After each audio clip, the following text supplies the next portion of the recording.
e relembro então o que a gente viu na aula passada. Essa é a definição das combinações ou números combinatórios ou números binomiais. A gente já vai entender mais para frente por que esse nome binomial. Então, a notação que a gente mais utilizou foi essa do C, né? Combinar N coisas R a R, que também pode ser denotada por essa notação usando parênteses aqui. Combinar N coisas R a R. Ou também embaixo em cima, e o significado disso é esse quociente de fatoriais aqui, onde os números são todos naturais, positivos, e o n é sempre maior ou igual do que r. Então, para relembrar, por exemplo, como que fica a combinação de 5 elementos 2 a 2? Então, é 5 fatorial sobre 2 fatorial, 5 menos 2 fatorial, ou seja, 5 fatorial sobre 2 fatorial, 3 fatorial, que é 5 vezes 4 sobre 2, ou seja, 10. Ok? A gente fez algumas dessas contas já, né? Então, só para relembrar, os que tinham 0, a gente definiu sempre como sendo 1. Combinar 1, 0 a 0, combinar 0, 0 a 0, combinar 1, 1 a 1, que também são iguais, tudo isso aqui é 1. Ok? Bom, então relembrados as combinações, então vamos logo falar do triângulo de Pascal. Então, o que é o triângulo de Pascal? É uma forma de organizar todas essas combinações. Então, aqui o Balestre traz esse triângulo como um triângulo retângulo aqui, né? Ele coloca disposto dessa forma.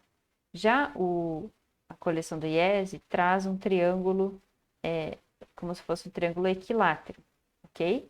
As duas organizações são válidas, tá? Algumas dão mais atenção para alguma das coisas, das propriedades, outra organização para outra, mas vocês podem escolher se vocês vão organizar como um triângulo retângulo ou como um triângulo equilátero, tá?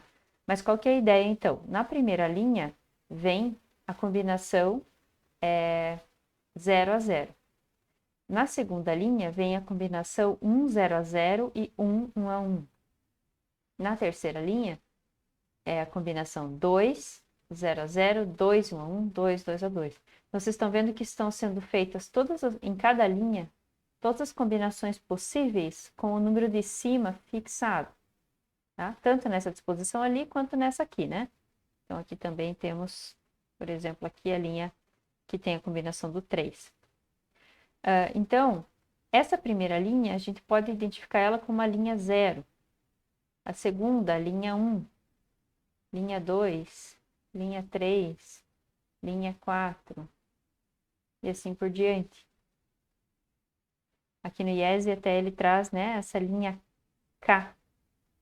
Seria uma linha N igual a K, genérica. Certo? E ela, conforme a gente vai descendo, né, a linha vai aumentando. Por quê? Porque a gente pode fazer o nosso R lá, no N, R a R, esse R vai poder assumir cada vez mais valores, certo? Porque ele pode ir até o N. Além disso, né, a gente pode, então, já identificou aqui que as linhas têm a variação do N, e dessa forma de organização aqui vertical, aqui está a variação do R. R igual a 0, R igual a 1, R igual a 2, R igual a 3, R igual a 4, assim por diante. Nessa organização aqui, os R's eles estão na diagonal. R igual a 0 está aqui, R igual a 1 está nesse, R igual a 2 está nessa e assim por diante. Certo? Então, esse é o triângulo de Pascal. É pegar os números combinatórios, as combinações, e organizar em forma de triângulo, seguindo esse padrão. Ok? Agora, e se a gente calcular esses valores, né? No exemplo do slide anterior, eu calculei esse aqui, que é esse aqui, 5, 2 a 2. Então, se a gente fizer a continha para cada um desses números. Então, aqui né, no slide seguinte, eu trouxe as contas feitas, né? Então, aqui tem o triângulo retângulo do balestre e aqui o triângulo equilátero do IES. Vejam que o número que eu calculei lá era o 5, 2 a 2. Então, ele está aqui, né? Também está aqui. Opa, aqui. Da mesma forma, calculo esses outros. E a gente já vê que tem algumas coisas interessantes nesse triângulo, né? Primeiro, essa sequência de uns aqui. Aí, a gente vê que tem uma certa simetria. Então, eu tenho 3, 3, daí 4, 6, 4, né? Eu tenho uma certa simetria aqui nas linhas. E tem mais algumas propriedades que essas linhas satisfazem. Então, no slide seguinte, agora, a gente vai começar a ver essas propriedades envolvendo esses números combinatórios, digamos assim. A primeira propriedade eu chamei aqui de bordas. Então, a gente tem aqui essas bordas que contêm número 1. Então, o que significa isso? Né? Ou por que aqui é sempre 1? Justamente porque as combinações 0 a 0 e as combinações n, n a n são sempre 1, como a gente viu na aula passada. Né? Então, só para relembrar, n fatorial sobre 0 fatorial, n menos 0 fatorial, isso seria essa combinação aqui, que é o que aparece sempre nessa primeira coluna aqui, né? Que são as combinações 0 a 0. Então, ficaria n fatorial sobre n fatorial, ou seja, 1. Da mesma forma, as que aparecem na última, aqui nessa diagonal, ou no caso do triângulo equilátero também funciona, seria n fatorial sobre n fatorial, n menos n fatorial, ou seja, n fatorial sobre n fatorial 0 fatorial, ou seja, n fatorial sobre n fatorial, que é 1. Certo? Então, por isso, essas bordas são sempre 1, tá? Então, para escrever o triângulo de Pascal, você pode começar fazendo assim. Agora, segunda propriedade, eu chamei aqui de simetria, que é essa simetria que pode ser observada. Então, o que essa simetria do triângulo de Pascal, na verdade, significa para os números? Significa que eu combinar os números R a R é a mesma coisa que eu combinar eles n menos R a n menos R. Por exemplo, se eu tenho lá 5 coisas, né, eu tenho lá, colocar aqui 5 posições, eu escolher 2 delas, digamos, é a mesma coisa, ou eu posso fazer escolha de 2 na mesma quantidade que eu posso escolher 3, porque automaticamente quando eu escolhi 2 para ser, né, daquilo que eu estou escolhendo, eu escolho 3 para não serem, certo? Então, por isso que, né, se fosse 1, escolho 1 para ser né, algo daquela situação, automaticamente eu deixei 4 de fora. Então, quando eu escolho 1, eu estou escolhendo 4. Então, é isso que significa essa propriedade. Em termos de continhas, como a gente demonstraria isso? Então, o n, não é fração, não pode ter tracinho. O n combinado R a R é n fatorial sobre R fatorial, n menos R fatorial. Agora, o n combinado n menos R a n menos R, e vejam que como R é maior ou igual do que n, esse número é positivo e está tudo certo, né? Então, seria n fatorial sobre n menos R fatorial, n menos R fatorial, ou seja, n fatorial sobre n menos R fatorial. E aqui n menos n vai embora, esse menos com menos fica mais, então fica R fatorial. Ou seja, essas duas coisas são realmente iguais. Logo, por exemplo, escolher 2 de 5 é a mesma coisa que escolher 3 de 5, né? Basta que se a soma desses dois forem 5, eu sei que eles são iguais. Né? Combinar 17 e 1 a 1 é a mesma coisa que combinar 17 e 16 a 16, porque a soma dos dois é 17. Ok? Então, isso reduz as nossas contas quase pela metade. Né? Não precisamos fazer todas, a gente só faz a metade. Muito bem. Próxima propriedade é a mais importante, talvez, né? Todas são importantes, mas essa é mais significativa. É a relação de Stiefel. Então, o que está dizendo isso aqui? Vejam, quando eu combino n-1, é porque eu estou na linha n-1. Então, vamos dizer que essa aqui seria a linha n-1. Então, combinar n-1, r-1 a r-1 e somar com combinar r a r, então digamos que a gente diga que r-1 está aqui na linha do 3 e r seria aqui a linha do 4.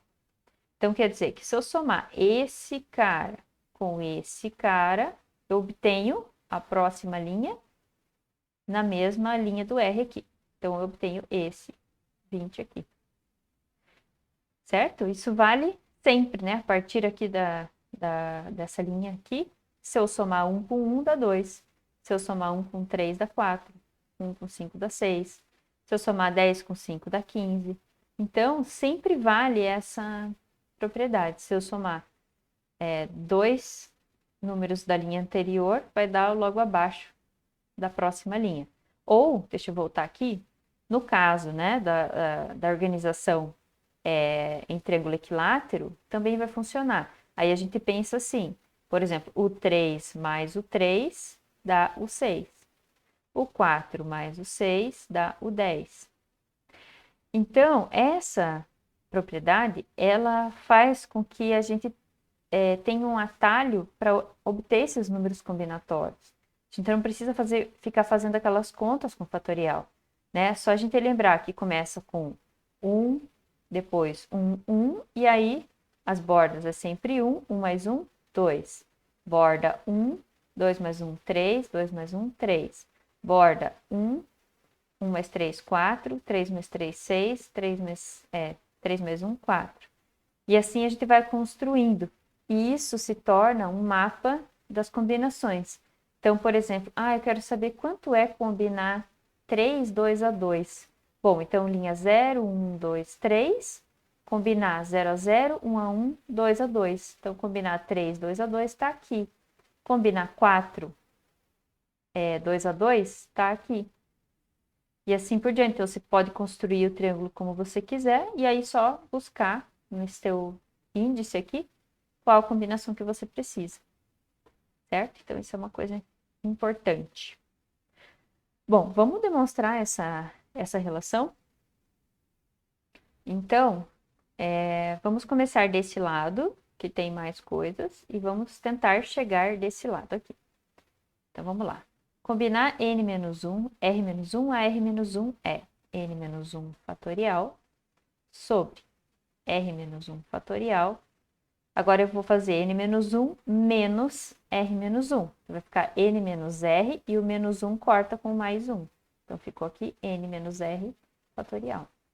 Vou somar com n menos 1 fatorial sobre r fatorial, n menos 1 menos r. Vou reordenar aqui, n menos r menos 1 fatorial, para a gente enxergar que esse fatorial é um antes, né? Um a menos do que esse aqui, tá? Beleza. Não posso escrever lá porque é lá que eu quero chegar. Então, a gente quer somar duas frações, então vamos tirar o mínimo. Para isso, eu tenho que olhar os termos aqui, né? Que são comuns, ou que não são comuns, mas como se fosse o mínimo múltiplo comum disso aqui. Então, eu tenho que pegar um número que seja múltiplo tanto desse denominador quanto desse, tá? Então, vejam que o r fatorial, ele inclui dentro dele como parcela o r menos 1 fatorial. Então, eu vou pegar ele, que já dá conta desse e desse. E o n menos r fatorial tem dentro dele o n menos r menos 1 fatorial. Então, eu vou pegar aqui o n menos r fatorial. Esse denominador é múltiplo de ambos os denominadores. Agora eu vou dividir pelo de baixo, né? Então, eu vou fazer a soma de frações normalmente. Você pode pensar por dividir pelo de baixo e multiplicar pelo de cima, ou a gente pode pensar em multiplicar essas duas frações por algo em cima e embaixo, para que se chegue em frações com o mesmo denominador, que seria esse. Tá? Eu vou pensar em dividir pelo de baixo e multiplicar pelo de cima. Então, quando eu divido esse denominador pelo primeiro aqui, vai sobrar somente R, porque essa parte cancela e do R fatorial, ele já tem R menos 1 fatorial, né, vezes R. Então, só sobra R que multiplica N menos 1 fatorial. Agora, quando eu divido aqui pela segunda, o que vai embora é o R fatorial. E o N menos R fatorial, quando eu divido por N menos R menos 1 fatorial, vai sobrar somente o cara que eu tenho a mais aqui, que é o N menos R. Então, ficou N menos R multiplicado pelo numerador, que é N menos 1 fatorial. Esse fatorial é só para quem está do lado dele. Se eu quisesse incluir o outro, teria que pôr algum tipo de parênteses ou colchetes aqui. Agora, vamos distribuir aqui esse produto. Então, eu vou ficar com R vezes N menos 1 fatorial, repetindo, N vezes N menos 1 fatorial e menos R vezes N menos 1 fatorial. Denominador, R fatorial, N menos R fatorial. Então, cancelo esses dois termos. Quanto é N vezes N menos 1 fatorial? N fatorial. Mantenho o denominador. E isso que eu obtive aqui nada mais é do que eu combinar N, R. Ok? Então, claro, teria que, né, tomar bastante cuidado para garantir as condições. Vejam que aqui, como a gente tem esses menos uns, né? O N tem que ser maior do que 1. O N não pode ser igual a R. Então, dentro das condições lá colocadas, esse resultado é válido. Essa técnica de demonstração da relação de Stiefel é útil em alguns exercícios, tá? Então, sugiro que vocês entendam esse tipo de conta envolvendo o fatorial e, claro, sempre tenham em mente onde vocês querem chegar, né? Porque aí a gente vai fazendo as contas rumando para onde a gente quer chegar. Ok? Muito bem. E a última propriedade que eu quero comentar com vocês é o que eu chamei de soma. Então, vamos olhar rapidamente aqui a soma das linhas. Então, a primeira linha soma 1, a segunda linha, 2, a terceira linha, 4. A quarta linha soma 8. A próxima linha tem o 10, 14, 15, 16. Já enxergaram o padrão? Próxima linha vai somar 32, 64. Ou seja, 2 elevado a 0, 2 elevado a 1, 2 ao quadrado, 2 ao cubo. Então, na linha, a linha N tem como soma dos seus elementos 2 elevado a N. Certo? É isso que está escrito aqui, tá? Com a notação mais, não vou dizer simples, mas mais enxuta, né? De somatório. Então, se eu somo daqui até aqui, eu obtenho 2 elevado a N. E esse resultado pode ser muito útil em diversas situações, tá? Então, como seria a demonstração disso, né? Então, o livro do IESE, ele, na verdade, ele faz, antes de falar do triângulo de Pascal, ele fala do binômio de Newton. E aí, para demonstrar isso aqui, ele usa, então, o binômio de Newton, abrindo esse 2 como 1 mais 1. Então, vocês podem olhar lá depois, que a gente vai ver aqui binômio de Newton, e ver a demonstração que faz o seguinte, 1 mais 1 elevado a n, que é 2 elevado a n, usa a fórmula do binômio que a gente vai aprender e chega nesse somatório aqui, tá? Agora, um jeito mais intuitivo de pensar nisso seria o seguinte, lembram quando eu falei lá da combinação de N, R a R, né? Então, você tem, por exemplo, um conjunto com 5 coisas, um conjunto, chama de S, e aí dessas coisas você quer escolher algumas delas, né? Isso significa, vou colocar índices aqui nesses pontinhos, porque não são coisas iguais, tá? São coisas diferentes, né? Conjunto não tem dentro dele elementos iguais, parece cada elemento uma única vez. Então, quando eu venho aqui e escolho 2 caras desse, é como se eu estivesse escolhendo um subconjunto. Então, eu tenho lá o meu conjunto inicial, que é 1, 2, 3, 4, 5. E aí eu venho e escolho um subconjunto, vou chamar essa linha, que seria o 1, 2.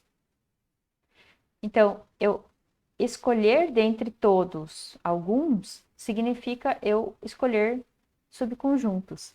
Então, quando a gente, nesse exemplo, né, olha a combinação 5, 0 a 0, por exemplo, a gente está dizendo quantos subconjuntos de 0 elementos eu tenho desse conjunto de 5? A gente sabe que é só o vazio. Quantos subconjuntos de um elemento eu tenho desse conjunto de 5? Ah, eu tenho 5. Quantos subconjuntos eu tenho de 2 elementos? Então, a gente já sabe que é 10, né? Pela conta aqui, enfim. Continuando. Bom, quantos subconjuntos de 3 elementos? Ué, a mesma quantidade de 2 elementos. Pela simetria, quando eu escolhi 2, automaticamente eu escolhi 3 para ficar de fora. Quantos subconjuntos de 4 elementos? É igual a escolher 1. Então, 5. Quantos subconjuntos com 5 elementos? Só um, que é ele todo. Então, é um fato conhecido, ou pode ser, né, um fato conhecido, que a quantidade de subconjuntos de um dado conjunto é 2 elevado à quantidade do conjunto inicial. Então, se a quantidade de elementos do meu conjunto é n, a quantidade de elementos do conjunto das partes de S, vocês lembraram lá de Matemática 1, é 2 elevado a n. Então, são duas coisas que estão relacionadas, tá? É claro, né? O que vem antes, o ovo ou a galinha? Então, primeiro eu sei disso, ou primeiro eu sei disso, depois eu interpreto. Então, depende como é que você está seguindo com a teoria, tá?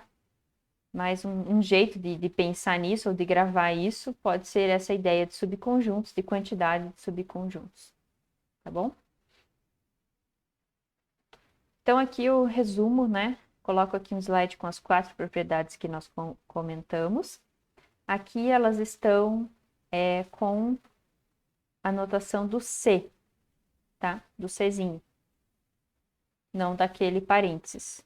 Tinha colocado também do parênteses, mas deixa eu ver. Eu acabei apagando. Então, aqui está com essa notação, mas, claro, vocês sempre podem, né, escrever com outra notação também. Então, não vou escrever aqui para não demorar muito, mas vocês podem fazer como exercício, escrever essas 4 propriedades usando a notação de parênteses N, R. E elas estão também nos slides anteriores aqui, né, com a notação de parênteses. Muito bem. Então, agora vamos falar de alguns exemplos aqui da parte de triângulo de Pascal. Então, o primeiro é um exemplo que vai pedir para a gente contar ou olhar a soma de uma certa quantidade de números aqui. Então, a situação é a seguinte: dado um conjunto formado por pares ordenados do tipo AB, sendo números naturais, o A e o B, que a soma é 18. Então, por exemplo, eu tenho o 0, 18, o 1, 17, o 2, 16, e assim por diante. Então, eu tenho vários pares ordenados aqui com essa condição. A pergunta é sobre a soma de todos os números dessa forma. 18 fatorial sobre A fatorial, B fatorial. Onde A e B são esses pontos aqui. Então, percebem que a condição da soma ser 18 é uma condição que é satisfeita lá na combinação, né? Se eu combinar 18 a A, o que eu tenho? 18 fatorial sobre A fatorial, 18 menos A fatorial. Ou seja, essa condição nos diz que o B é 18 menos A. Então, na verdade, a pergunta está sendo feita sobre isso aqui, sobre esse número, né? No lugar do B, 18 menos A. Então, ele está perguntando sobre a soma de todos os números dessa forma. Ou seja, a soma de todos esses caras aqui com A. Aí a gente vê aqui, né? Para o A ser natural, ele tem que ser maior ou igual do que 0. E para a soma ser 18, ele não pode passar de 18. Então, isso aqui nada mais esse exercício nada mais está pedindo do que a soma da 18ª linha do triângulo de Pascal. E a gente sabe que a soma da 18ª linha do triângulo de Pascal é 2 elevado a 18. Aí você vem procurar aqui e não tem 2 elevado a 18. Mas, aí a gente tem que, né? Eu fiz questão de colocar as opções aqui para ver a importância das propriedades de potência. Então, se eu consigo transformar isso aqui facilmente, por exemplo, o 18 é 2 vezes 9, né? Então, é 2 ao quadrado elevado a 9. Então, é 4 elevado a 9. Eu consigo transformar isso aqui em potências cuja base são potências de 2. Então, mas eu não tenho 4 elevado a 9. Então, 9 nunca vai ser, 12 nunca vai ser, porque a minha base só tem 2. Então, vai ter que ser o A. Então, mais precisamente, o 18 é 3 vezes 6. Então, 2 ao cubo, a sexta. 2 ao cubo é 8, a sexta. Então, esse é o resultado. Ok? Então, uma aplicação direta da propriedade de soma das linhas do triângulo de Pascal. Agora, vamos fazer um outro exercício que vai falar...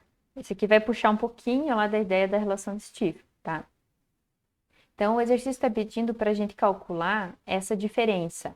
AN, eu vou escrever aqui o que é o AN, que é 2N combinado N a N, menos o BN, que é 2N combinado N menos 1 a N menos 1.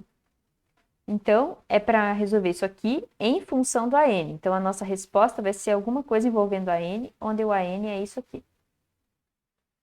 Bom, então, até lembra a relação de Stiefel, né? Mantenho a linha, diminuo aqui, só que está com menos, não com mais. Então, eu não consigo aplicar a relação de Stiefel. Para eu conseguir aplicar a relação de Stiefel tendo menos aqui, eu teria que ter uma mudança de linha aqui em cima. Aí eu conseguiria aplicar alguma coisa diretamente. Como eu não consigo, eu vou meio que usar a ideia da demonstração. Então, vamos abrir aqui. Esse primeiro número é 2n fatorial sobre n fatorial, 2n menos n. Quanto é 2n menos n? N fatorial. Menos 2n fatorial sobre n menos 1 fatorial. Quanto é 2n menos n menos 1? Para colocar aqui. Vamos fazer aqui no cantinho. 2n menos n menos 1. É 2n menos n mais 1. Então, 2n menos n, n mais 1. Então, ficou n mais 1 fatorial. Ok? Deixa eu apagar esse rascunho aqui.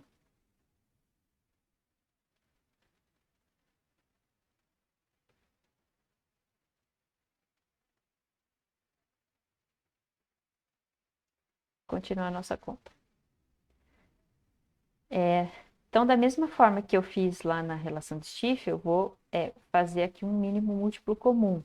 Né? Então, eu vou pegar um denominador que seja igual. Na verdade, vamos fazer diferente. Para eu fazer de outro jeito, diferente, né? Outra metodologia, digamos assim. Deixa eu transformar em frações equivalentes ao invés de pensar em mínimo. Então, deixa eu até pegar uma cor diferente aqui. Isso dá para ver com o azul. Então, eu quero que essas duas frações venham a ter o mesmo denominador. Então, esse n menos 1, eu consigo chegar no n fatorial multiplicando aqui por n. Só que se eu multipliquei embaixo, vou ter que multiplicar em cima. Então, cheguei, aqui tem o n fatorial, n mais 1 fatorial. E para eu chegar, então, naquilo lá, eu vou multiplicar um dos n's aqui por n mais 1. Tanto embaixo quanto em cima. Então, depois dessas multiplicações, eu vou ficar em cima com 2n fatorial vezes n mais 1 e embaixo n fatorial, n mais 1 fatorial. E aqui, deixa eu fechar, eu vou ficar com 2n fatorial vezes n e embaixo n fatorial, n mais 1 fatorial. Denominadores iguais, repete o denominador e soma aqui em cima. Então, vejam que aqui eu vou ter que distribuir, né, em algum momento. Então, eu já vou 2n fatorial vezes n, cancela com o menos 2n fatorial vezes n. E vai sobrar somente a parcela com o 1, que é 2n fatorial.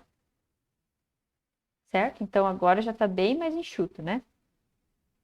Mas o exercício pediu em função do AN. Então, quem que é o AN? É o combinado 2n n a n. A gente viu que isso pode ser escrito desse jeito que está em amarelo aqui. Então, a gente está muito perto disso, né? O que está sobrando aqui no azul para essa parte em amarelo? Esse n mais 1 fatorial, que deveria ser n fatorial.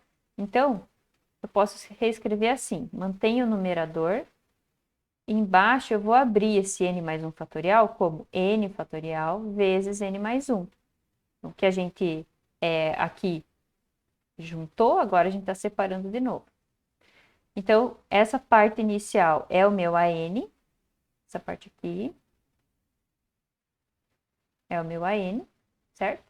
Mesmo que está aqui. E sobra 1 sobre n mais 1. Então, eu poderia escrever assim, AN sobre n mais 1. E esse é o resultado, né? Essa soma, na verdade, né? Ou essa diferença, AN menos BN, é a n sobre n mais 1. Ok? Vamos voltar para a cor amarela e ir para o binômio de Newton, que é o próximo tema. Bom, o que é o binômio de Newton? A gente chama de binômio de Newton qualquer expressão que seja dessa forma. Então, um binômio, ou seja, uma soma de dois elementos, por isso binômio, que tem dois elementos aqui. E aí, essa potência pode ser qualquer número natural não nulo. Estou tirando o zero aqui para não ter o problema de zero elevado a zero, tá? E a gente sabe fazer potência com zero, né? Então, é isso que a gente chama de binômio de Newton.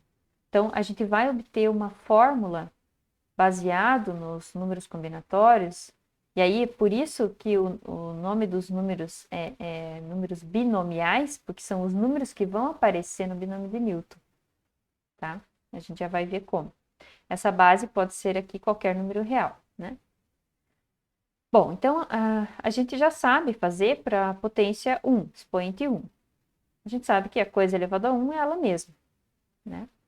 E aqui, se não tem nada multiplicando, a gente sabe que o que tem aqui, na verdade, é 1. Né?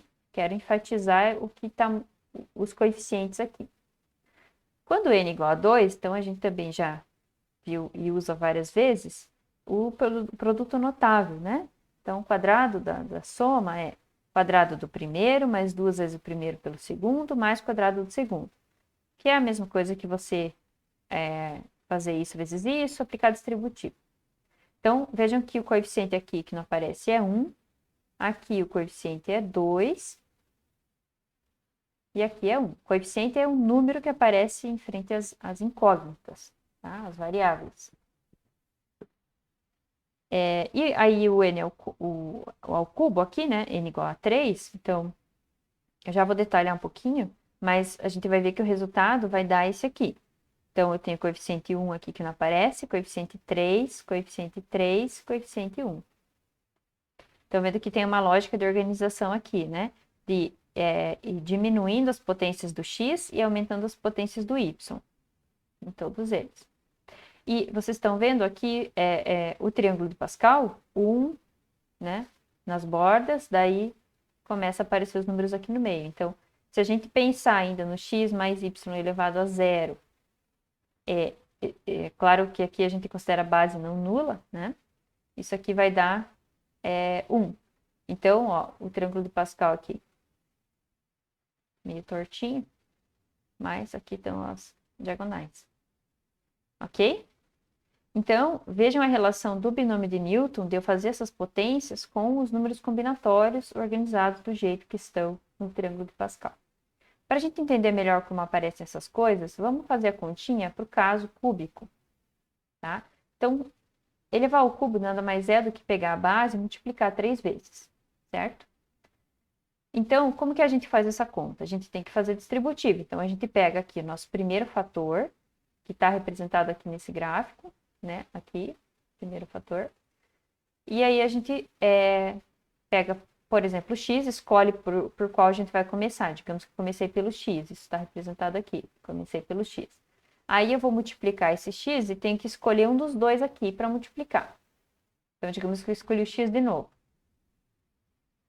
Aí eu pego esse resultado e multiplico por um dos dois lá. Digamos que eu escolhi o x de novo. E eu tenho aqui a primeira parcela, que nesse caso é x ao cubo. Tá? Aqui. Então, depois eu tenho que multiplicar pelo outro. Aí eu tenho que agora escolher outro aqui, né? E fazer por um pelo outro. E por último, faço a mesma coisa com o y. Então, isso que se faz aqui está representado nesse gráfico, tá? Que a cada fator que eu tenho aqui, eu tenho que ir fazendo as escolhas, se eu vou multiplicar por um ou pelo outro. E os resultados obtidos são esses aqui, que aí a gente vai ter que somar todos eles para chegar no nosso resultado final. Então, vejam que aqui a gente tem um x ao cubo, aqui a gente tem um x quadrado vezes a, aqui a gente tem, de novo, um x quadrado vezes a, aqui um x vezes a ao quadrado, aqui um x quadrado vezes a, um x vezes a ao quadrado, aqui um x vezes a ao quadrado, aqui um a ao cubo, certo? Então, eu tenho aqui esses elementos que são comuns, né? Então, isso aqui dá 3, até formei um 3 aqui. Então, isso aqui é 3 vezes esse cara. E eu tenho mais 3 desse outro tipo. E esse aqui eu só tenho 1, só tenho 1. Então, isso gera pra gente a fórmula que eu já tinha mostrado lá. Um desses, 3 desses, 3 desses e um desses. Certo? Que é a nossa linha n igual a 3 do triângulo de Pascal. 1, 3, 3, 1. Colocando esses x e y aqui acompanhando.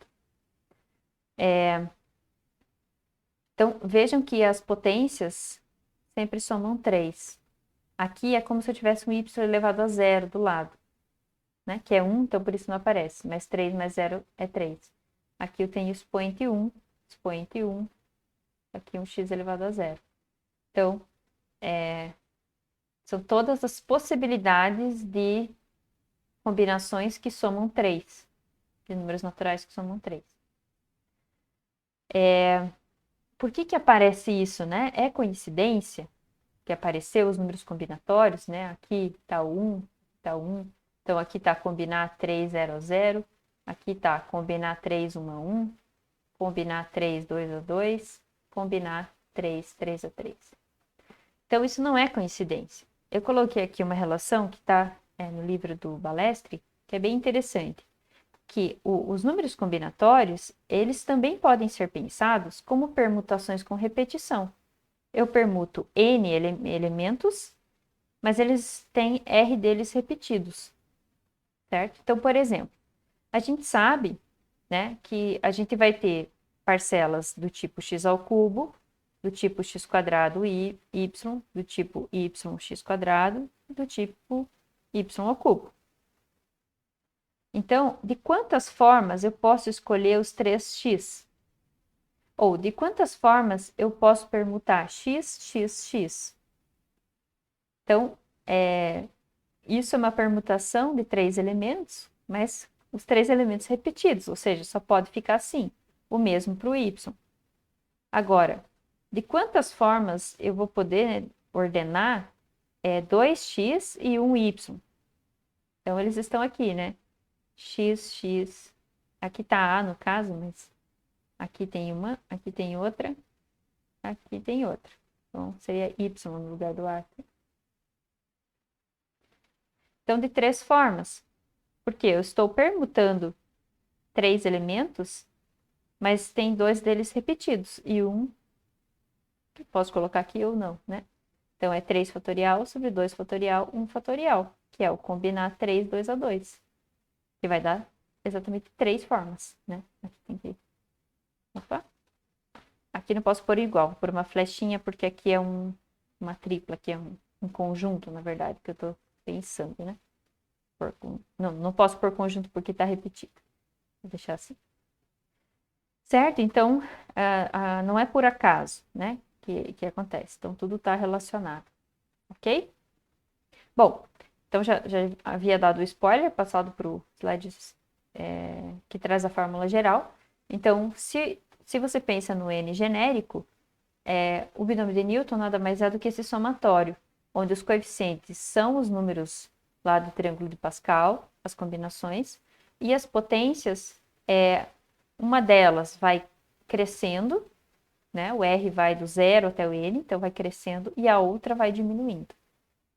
Então, deixa eu escrever isso aqui por extenso.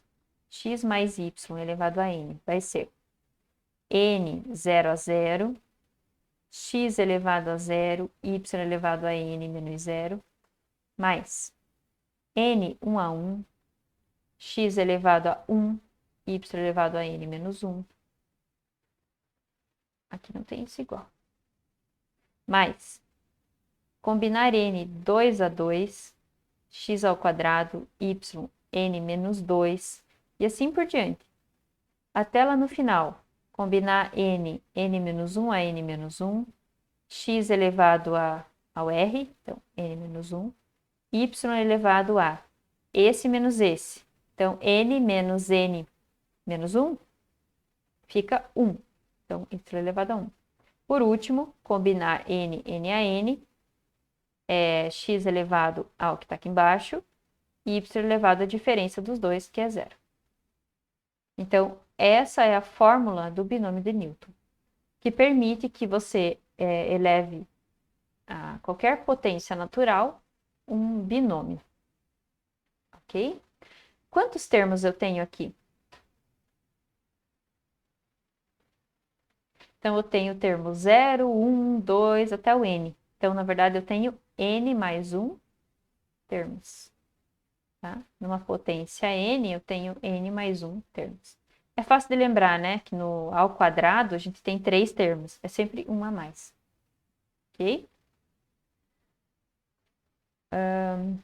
Antes de eu passar para os exercícios, só comentar que a coleção do IES vai trazer a generalização disso para 3, né? Um trinômio aqui embaixo. Então, vocês podem dar uma olhadinha lá também, se tiverem interesse.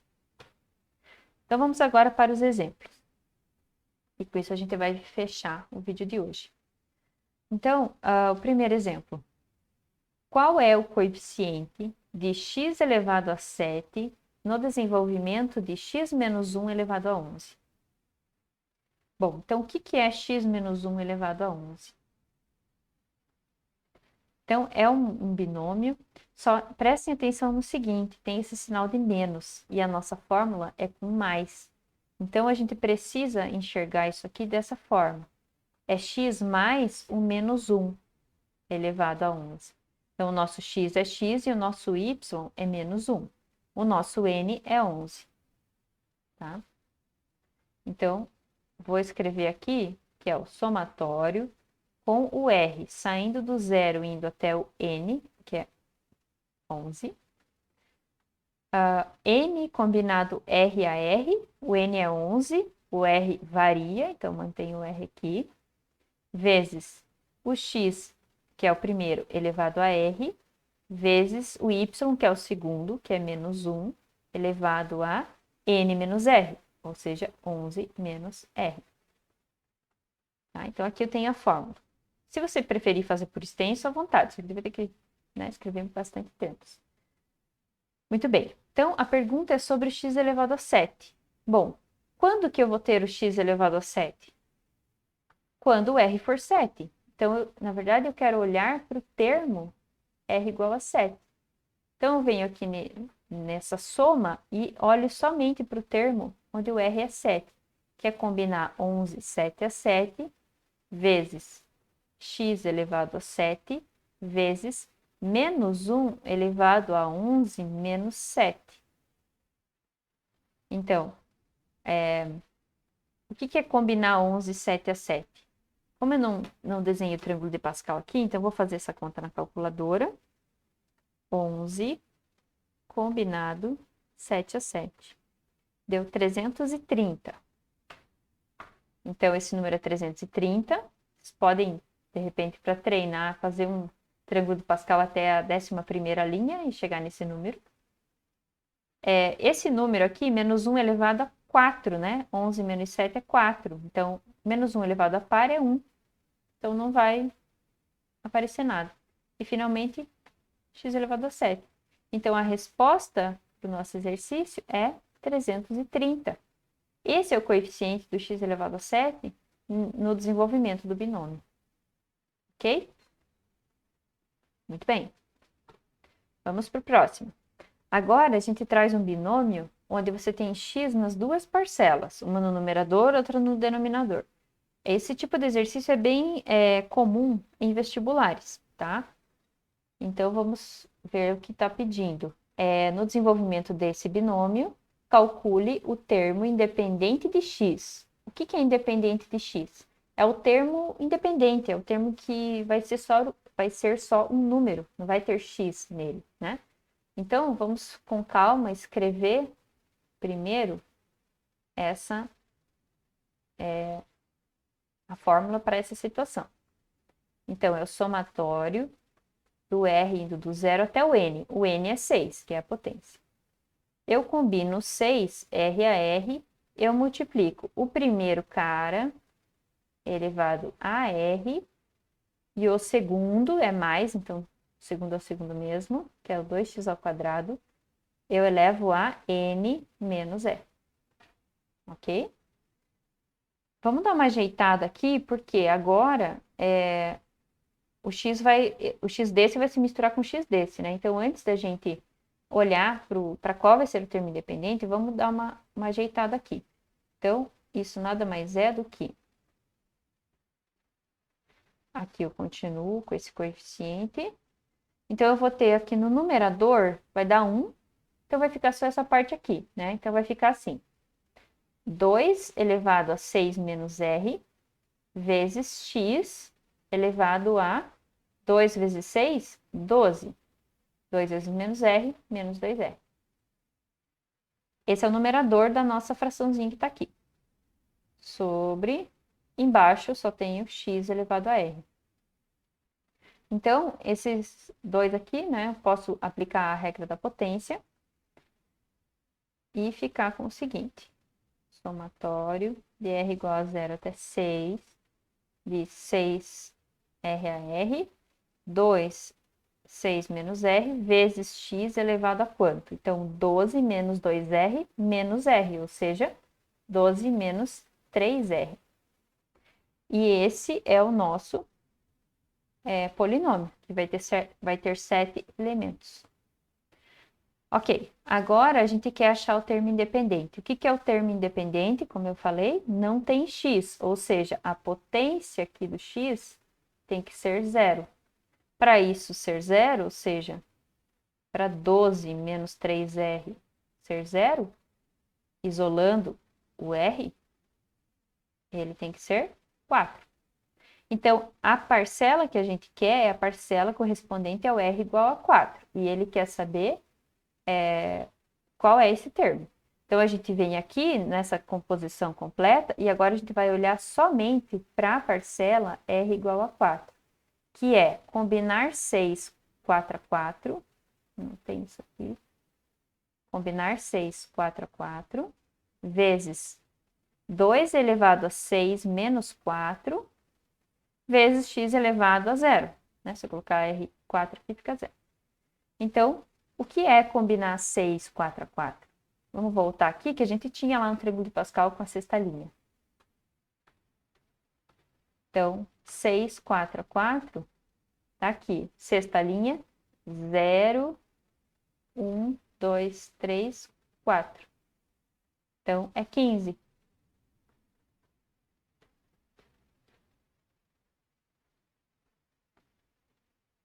Então, essa combinação é 15 vezes 2 elevado ao quadrado. E aqui dá 1. Então, 2 ao quadrado é 4. 4 vezes 15 é 60. Então, a resposta é 60. Ok? Muito bem. Agora, o último. Então, para vocês relembrarem um pouquinho de matemática 3, eu coloquei esse exercício que tem cosseno. Então, vai envolver aqui uma equação trigonométrica e calcular um seno. Então, no intervalo de 0 a 2π, fechado nos dois extremos, se α é a maior raiz da equação, essa equação que está escrita aí, tudo isso igual a 0, então ele quer que calcule o seno de 3α sobre 4.